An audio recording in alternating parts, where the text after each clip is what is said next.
Hello नमस्कार मंडळी, मी योगेश चंदनकर. माझ्या यूट्यूब चॅनलवर आपलं स्वागत करत आहोत. आज चैत्र शुक्ल तृतीय म्हणजेच अक्षय तृतीय. गणपती संप्रदायामध्ये आज श्री शारदा मातेबरोबर गणपतीचं विवाह झालं अशी पद्धत करण्यात येते.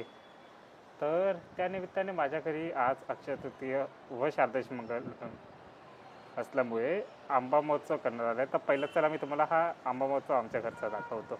घरी आंबा महोत्सवाचं हे करायचं होतं.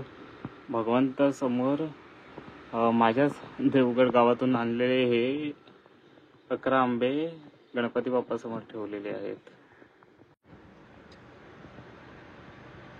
ओके, तर कसं वाटलं आंबा महोत्सव? तर आता इथून आपण जाणार आहोत करिरोडला विजयदत्त श्री स्वामी समर्थांच्या मठात. मला कंटिन्यू श्रीचा कॉल येतो आहे. तर करिरोडच्या मठामध्ये ना आज 5555 आंब्यांचा महानैवेद्य दाखवला गेलेला आहे व ते आंबे उद्या भाविकांना व गोरगरिबांना दिले जाणार. तर चला आपण थेट श्रीच्या आपलं करिरोडच्या मठात जाऊया, विजयदत्त श्री स्वामी समर्थांच्या मठात. व तिथून आपण नाथस्वामी बेकरी मठात जाणार आहोत व तिथून परळच्या मठातही जाणार आहोत. तर चला माझ्याबरोबर बोला. श्री स्वामी समर्थ. तर आता आपण करिरोडला आलो आहोत, विजयदत्त श्री स्वामी समर्थांच्या मठात करिरोडला. या मठामध्ये आज आहे ना 5555 आंब्यांचा महानैवेद्य दाखवलं गेलेलं आहे स्वामींना. तर या चला पाहू. आणि श्री भेटलं तर आपण श्रीकडून पण आजच्या दिवशीचं महत्त्व थोडं जाणून घेऊया. तर चला विजयदत्त मठात. नमस्कार. श्री स्वामी समर्थ. जय जय स्वामी समर्थ. गणपती बाप्पा मोरया. मंगलमूर्ती मोरया. आज आहे अक्षय तृतीया आणि आजच्या अक्षय तृतीयेच्या दिवशी मी विजयदत्त श्री स्वामी समर्थ मठाकडून सर्व स्वामी भक्तांना अक्षय तृतीयेच्या हार्दिक शुभेच्छा देतो आहे. आणि आजच्या दिवसाचं थोडंसं मी काही महत्त्व समजावून सांगणार आहे की अक्षय तृतीया हा विशेष सण का मानला जातो किंवा विशेष मुहूर्त का मानला जातो, त्याची काही खास कारणं आहेत. त्यामुळे हा उत्सव, हा सण आपण या विजयदत्त श्री स्वामी समर्थ मठात फार मोठ्या प्रमाणात किंवा स्वामी करून घेतात ह्या मोठ्या भव्य दिव्य स्वरूपात. ज्याचं महत्त्व असं आहे की आजच्या दिवशी युधिष्ठिराला अक्षय पात्राची प्राप्ती झाली होती, म्हणून हा दिवस अक्षय पात्र असा अक्षय तृतीया म्हणून ओळखला जातो. त्यानंतर 3.5 मुहूर्तापैकी हा आद्य मुहूर्त मानला जातो. भगवान परशुरामांची जयंती म्हणून ओळखला जातो. याच दिवशी गंगावतरण झालं होतं. कृतयुगातून त्रेतायुगाचा जो आरंभ झाला होता तो आजच्या दिवशी झाला होता. महाभारतामध्ये महाभारत जे लिहिलं गेलं, व्यासमुनी सांगत गेले आणि गणपती बाप्पा लिहित गेले, तो दिवस आजचा होता. आजपासून त्याच प्रारंभ झाला होता. कृष्ण आणि सुदामाची भेट आजच्या दिवशी झाली होती. अन्नपूर्णा मातेचा जन्म आजच्या दिवशी झालेला आहे. आणि ह्या सगळ्या एकंदरीत गोष्टी पाहिल्या की सगळ्या शुभ आहेत, म्हणून हा अक्षय तृतीया सण अति महत्त्वाचा आहे. अक्षय तृतीयेच्या दिवशी आम्ही मला वाटतं आमच्या जन्माच्या आधीपासून आमच्या वडिलोपार्जित काही गोष्टी बघत आलेलो आहोत की 2 मडकी घेऊन त्यामध्ये पाणी भरलं जातं आणि पितृदेवांची पूजा केली जाते.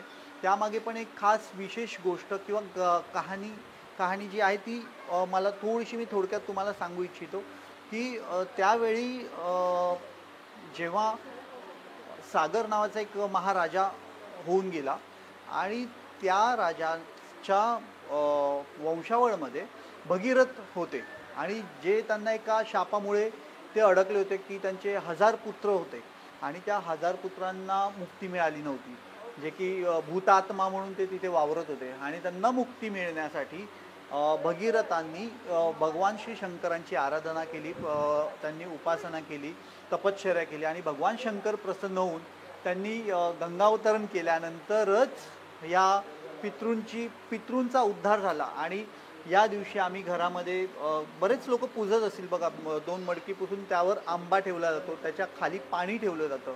आणि ह्याच्या मागची ही मूळ गोष्ट आहे की ती आपण जर का आपल्या घरामध्ये हा विधी केला किंवा ती पूजा मांडली आणि मनापासून पितृंना हाक मारली, स्वामींकडे आपण प्रार्थना केली, तर स्वामी आपलं नक्की ऐकतात आणि आपल्या पितृंचा उद्धार होतो आजच्या दिवशी. म्हणून हा अक्षय तृतीया सण खूप महत्त्वाचा आहे. आमच्या घरामध्ये जोपर्यंत अक्षय तृतीयेच्या दिवशी आंबा हा पूजला जातो, स्वामींना महानैवेद्य दाखवला जातो, त्यानंतरच आम्ही आंबा खायला सुरुवात करतो. आणि लहानपणापासून बघत आलो आहे की शक्य होईल तेवढं आम्ही आंबे आणून ते पूजणं किंवा ते पूजा झाल्यानंतर लोकांना खाऊ घालणं वगैरे वगैरे स्वामी कृपेने हा व्याप वाढत गेला. आज स्वामींच्या मठामध्ये आपण बघतो तब्बल 5555 आंब्यांचा महानैवेद्य स्वामींना दाखवण्यात आलेला आहे. हा नैवेद्य दाखवल्यानंतर उद्याच्या दिवशी हा नैवेद्य आपण जे रस्त्यावरचे गरीब लोक राहतात त्यांना आंबा हा खाऊ शकत नाहीत. आपण सर्वसामान्य लोक आंबा विकत घेऊन खाऊ शकतो, पण ह्या गरिबांना आंबा कोण देणार हा प्रश्न असतो. त्यामुळे आम्ही हा आंबा गरिबांमध्ये, हॉस्पिटल्समध्ये, अनाथ आश्रममध्ये ठिकठिकाणी जाऊन हे आम्ही आंबे त्यांच्या मुखी लावत असतो. हा आमचा एक स्तुत्य उपक्रम आम्ही निरंतर चालू ठेवणार आहोत. स्वामीचं ह्या सगळ्या उत्सव सण साजरे करण्याची शक्ती देत आहेत आणि हा उत्सव आम्ही वारंवार स्वामींच्या कृपेने साजरा करू आणि स्वामींकडे हीच आम्ही प्रार्थना करतो. श्री स्वामी समर्थ. जय जय स्वामी समर्थ.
विजयदत्त स्वामी समर्थ मठातून स्वामींचं दर्शन घेतलं आणि आता तसेच आपण नाथस्वामी बेकरी मठात जाणार आहोत.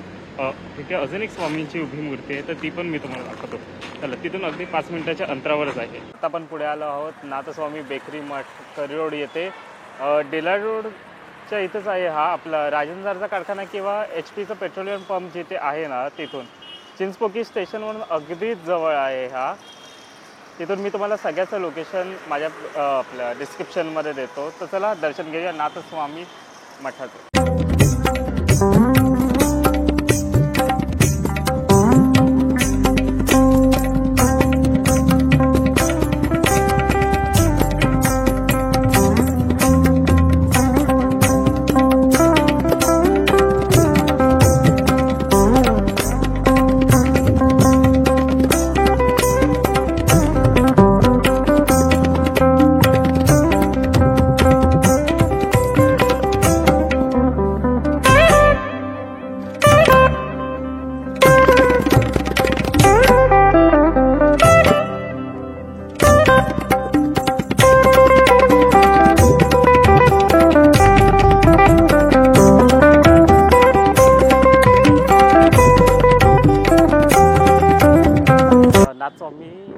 मठातून पण आता आपण दर्शन घेऊन पुढे जाणार आहोत. आता पुढे आपण कुठे जाणार असेल हे तुम्ही कमेंट करून सांगा. तोपर्यंत आपण पुढच्या आपल्या मंदिरात किंवा मठात पोचू. आता मंदिर किंवा मठ का बोललं ते बघा. ओके, सो आता आपण नाथस्वामी मठ त्याच्यानंतर विजय दत्त मठ करून आता आपण जाणार आहोत आपल्या परळच्या मठात. सेंट्रल रेल्वे ग्राउंड म्हणजे जे ते आपले मोठे गणपती होतात ना, तिथेच हा मठ आहे. याची पण ज्यांना माहीत नसेल त्यांना मी डिस्क्रिप्शनमध्ये मी तुम्हाला याची लिंक देतो. हा जसं श्रीकडे हे होतं आंबा महोत्सव होता, तसंच इथे ना गुलाब महोत्सव आहे.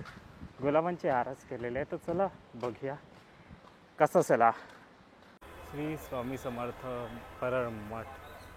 तर आता इथे ना असे टोटल 2 गेट आहे. हा पहिला गेट बघितला कट्टू. आता मी तुम्हाला दाखवतो दुसरा गेट.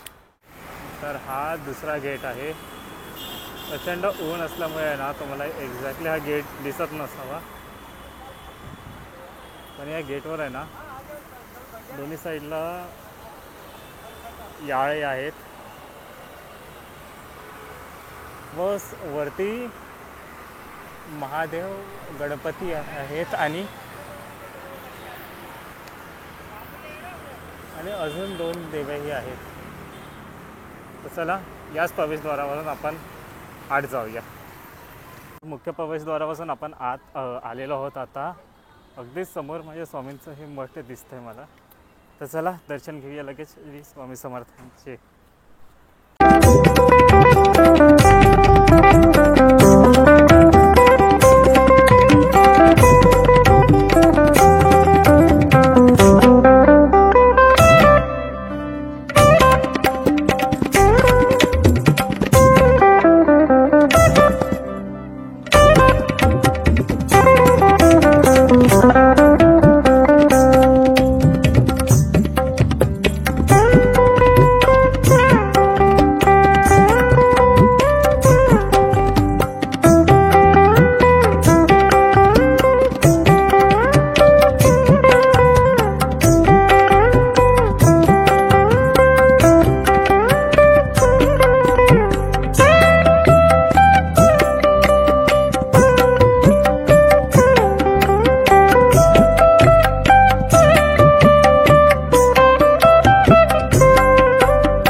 दर्शन घेतलं आहे आणि दर्शन झाल्यानंतर आहे ना इथे महानैवेद्यही ठेवण्यात आलेला आहे. तर आपल्या तिन्ही स्वामींचं दर्शन झालेलं आहे. करिरोडचे 2 मठ आणि परळचा 1 मठ. तर तुम्हाला ही व्हिडिओ कशी वाटली सांगा. का म्हणून मी आपली रजा घेतो. जय हिंद, जय महाराष्ट्र.